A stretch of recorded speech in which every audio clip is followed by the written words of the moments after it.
নাহিদ রানার গতিতে দিশেহারা ক্রিজে থাকা ব্যাটসম্যানরা চোখে মুখে হতাশার ছাপ। চেন্নাইয়ে ভারতের বিপক্ষে প্রথম টেস্টে বল হাতে গতির ঝড় তুলেছেন টাইগার পেসার নাহিদ রানা। বল হাতে দেখিয়ে যাচ্ছেন নিজের গতির ঝলক। চেন্নাই টেস্টের প্রথম ইনিংসে সর্বোচ্চ গতির ডেলিভারিটা এসেছে টাইগার এই পেসারের কাছ থেকে। ঘন্টায় 147 কিলোমিটার বেগে বল করতে দেখা গেছে নাহিদ রানাকে। একের পর এক গতিময় ডেলিভারিতে ভারতীয় ব্যাটারদের নাকানি চুবানি খাইয়েছেন নাহিদ রানা। নাহিদ রানার এমন গতিময় বোলিং দেখে ডাগ আউটে মুখে হাত দিয়ে বসে থাকতে দেখা গেছে ভারতের কোচ গৌতম গম্ভীরকে।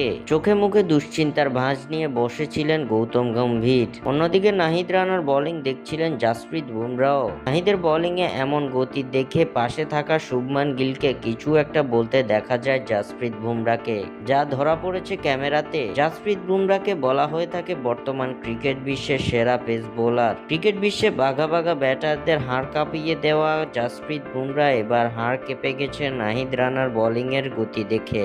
জাসপ্রীত বুমরা যে ভয় পেয়েছেন তা তার চোখে মুখে দেখে বোঝা যাচ্ছিল।